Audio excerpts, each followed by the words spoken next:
Just want to give a short lecture on a pharaoh who died or was killed during the Second Intermediate Period, whose name is Seqenenra Ta II. And I've given you his dates here. He was a ruler in the 17th dynasty around 1560. And as you can see from this slide, and I showed a bit of this in the overview of the Second Intermediate Period, you can see 5 distinct head wounds.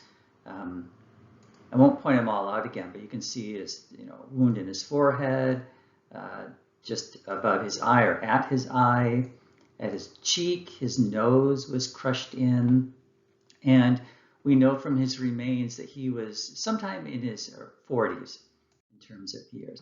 Now here's another view of his mummy. So you can see his face here, and you can see that crack in his skull, just of his eyes.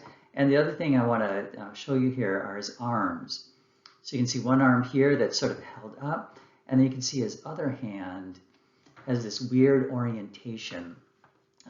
Usually when royal mummies are buried, their hands are put over their chest, and it's a good indicator that it is a royal mummy. But in this case, Seqenenra was not buried like that. So there are damage to his hands. I've given you an optional article to read on this, but it looks like his hands were tied behind his back.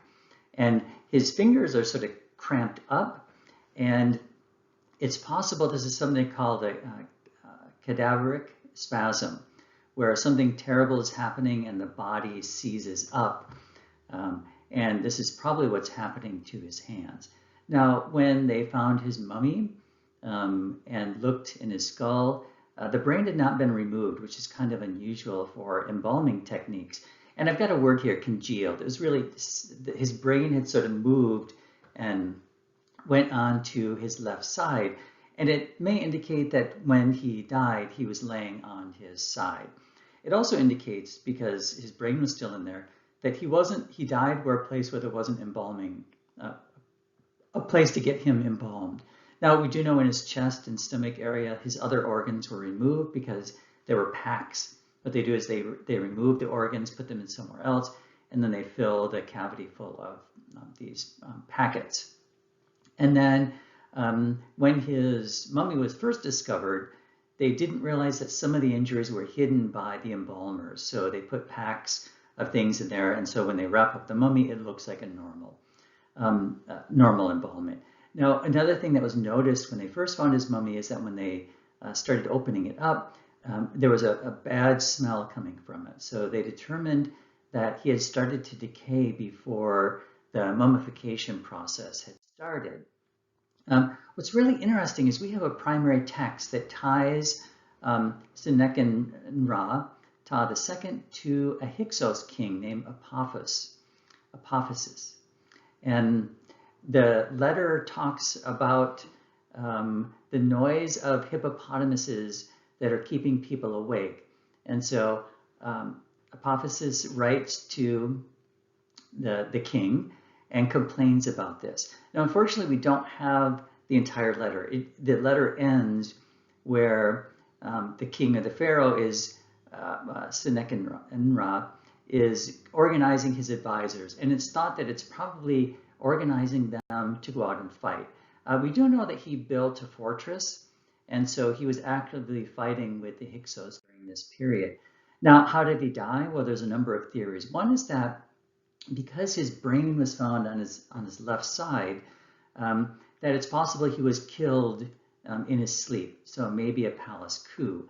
However, that doesn't explain the poor embalming. Usually if a pharaoh is killed by something like this, they usually do a pretty good job at embalming. So it's not thought that he died in a coup. Maybe he died in battle. And the article I had you read by Salim and Hawass looked at the Hyksos weaponry, and they matched some of the weapons with the wounds that this pharaoh had on his skull. Now it's thought that he probably died in battle, but it's possible that he was captured. And so that would explain his hands being tied behind his back, and he had no wounds. So usually when someone's attacked from the front, they will raise their arms and you'll get cuts and bruises or everything done to your arms. That wasn't found on his body. So it's thought that he was probably on his knees because of the way that the forehead was hit, with his hands tied behind his back, and then they hit him over the head, cracked his skull, which is probably the killing blow, poked his eye out, smashed his nose in, and so on, and that he was captured in battle. Now I know this doesn't really talk about sustainability very much, but one thing this can lead us to in terms of sustainability is the things that are happening in society during warfare. So things start to break down. The Egyptians were trying to control their entire area, and so this can give us a little hint about what was happening during the Second Intermediate